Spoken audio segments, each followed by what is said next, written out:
Assalamualaikum warahmatullahi wabarakatuh. Saya perwakilan dari kelompok 2 akan menjelaskan materi statistika, yakni tentang ukuran penyebaran data kelompok.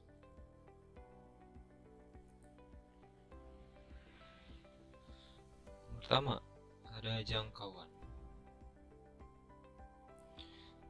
Jangkauan adalah selisih antara data terbesar dengan data terkecil. Jangkauan bisa disimbolkan dengan huruf R. Pada data berkelompok, nilai tertinggi diambil dari nilai tengah kelas tertinggi dan nilai terendah diambil dari nilai tengah kelas terendah.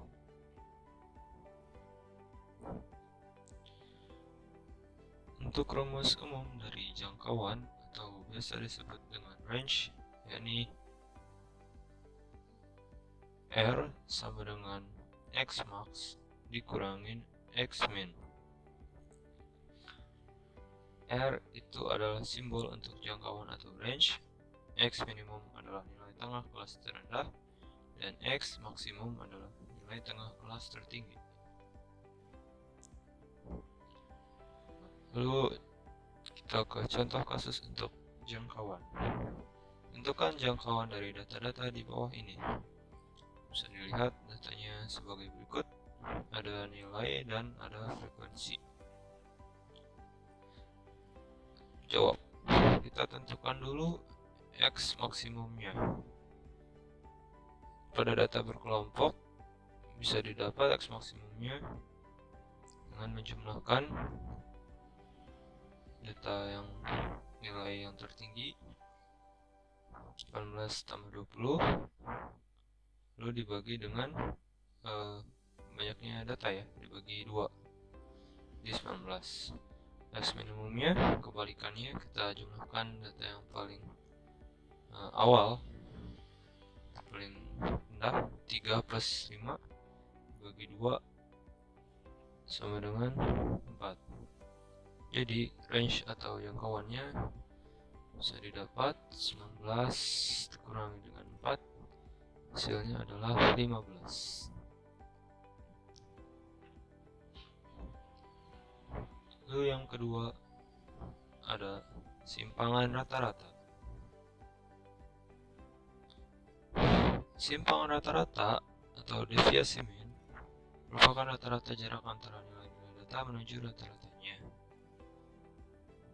Simpangan rata-rata termasuk ke dalam ukuran penyebaran data. Kegunaannya untuk mengetahui seberapa jauh nilai data menyimpang dari rata-ratanya. Untuk mencari simpangan rata-rata bisa didapat dengan rumus sebagai berikut. Bisa dilihat keterangannya, SR adalah simbol untuk simpangan rata-rata, N sama dengan banyak kelas, XI sama dengan nilai tengah kelas ke I, X bar sama dengan rataan hitung, FI sama dengan frekuensi kelas ke I, dan sigma N dengan I sama dengan 1, FI sama dengan total frekuensi. Lanjut, kita ke contoh kasus untuk simpangan rata-rata. Tentukan simpangan rata-ratanya. Di sini terdapat tabel nilai dan frekuensi seperti tadi, namun angkanya berbeda. Apa yang harus dilakukan? Pertama-tama kita harus mencari dulu yang ada di rumus tadi ya, seperti FI, XI, mutlak XI dikurangi X bar, dan sebagainya. Kita buat tabel baru, kita lengkapi seperti berikut. Lalu kita cari rata-ratanya, X barnya, jumlah data 6300, FI kali XI dijumlahkan, ini hasilnya 6300 dibagi dengan sigma FI, ini dijumlahkan hasilnya 40, banyak datanya Jadi 6.300 dibagi 40 sama dengan 157,5. Jika sudah didapat yang diperlukannya, data yang diperlukan, maka kita bisa mencari simpangan rata-ratanya dengan memasukkan ke rumus yang tadi. Jadi SR sama dengan sigma FI kali nilai mutlak XI kali X bar, nilai mutlak XI dikurangi X bar per sigma FI 2260 dibagi 40 menghasilkan 5,15.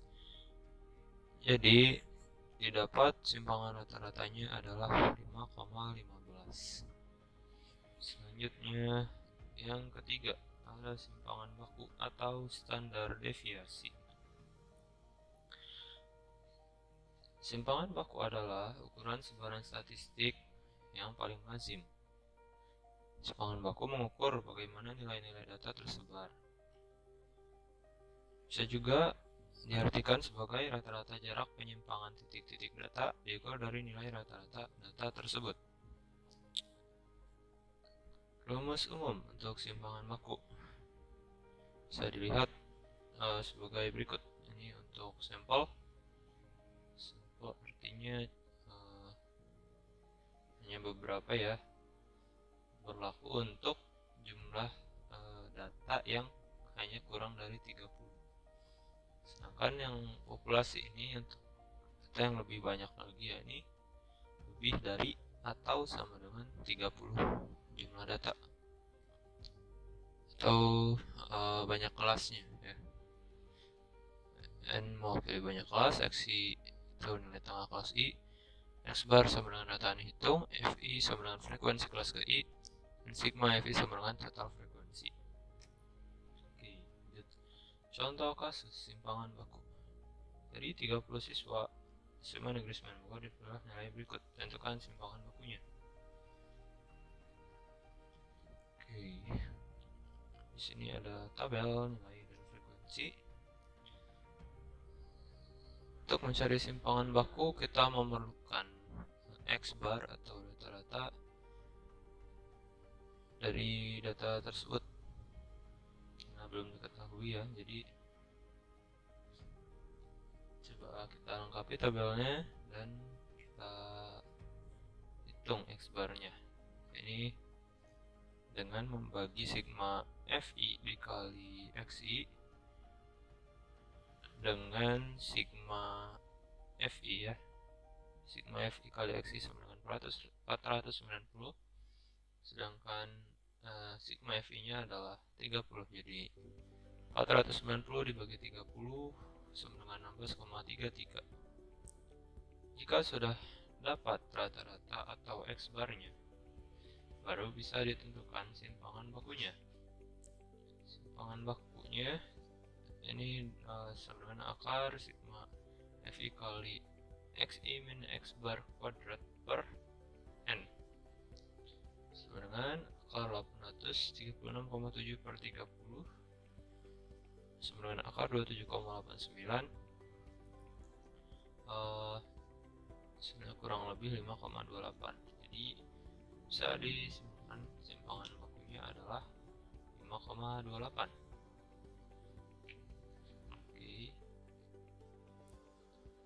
Yang keempat ada ragam atau variasi. Ragam ini merupakan rata-rata dari jumlah kuadrat simpangan tiap data. Ragam bisa dicari dengan mengkuadratkan simpangan baku atau ragam R sama dengan S kuadrat. Contoh kasusnya dari data yang sebelumnya ya, masih sama tabelnya. Coba kita tentukan ragamnya. Angka awalnya masih sama seperti yang tadi ya. Dicari dulu X barnya sampai ke simpangan baku. Jadi 5,28 ya simpangan bakunya. Nah, baru kita kuadratkan. Kan rumus R adalah S kuadrat, jadi 5,28 28 kita kuadratkan sehingga menghasilkan 27,9.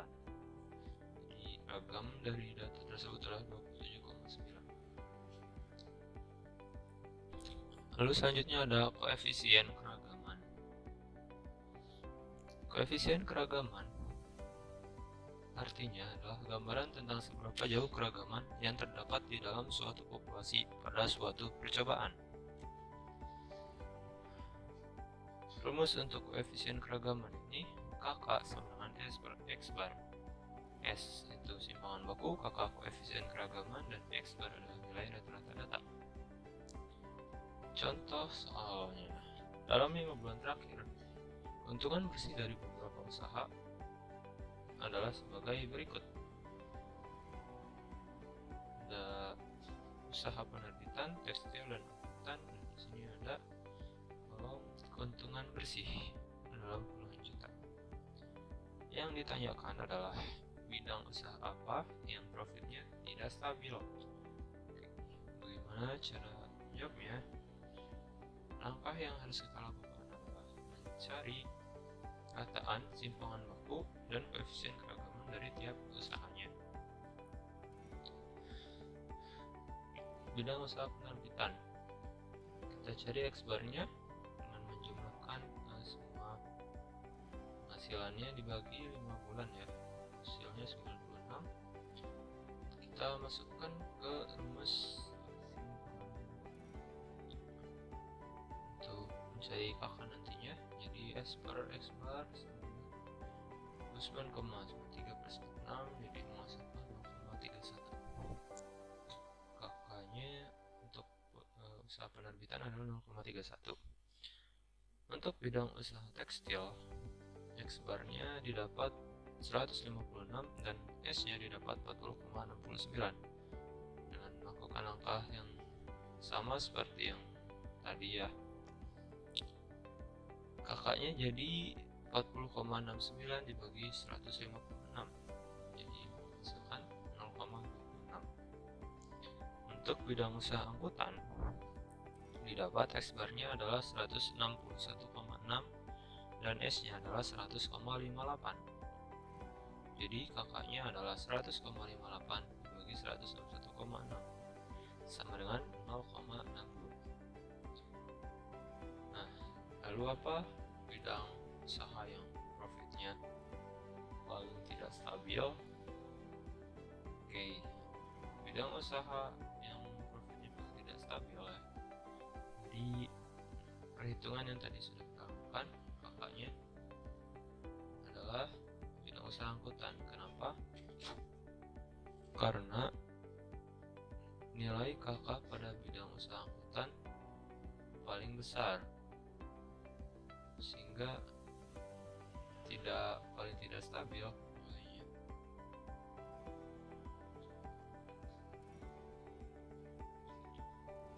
Oke. Mungkin itu saja yang bisa disampaikan. Mohon maaf karena masih banyak kekurangan dan kesalahan. Semoga bisa bermanfaat. Wassalamualaikum.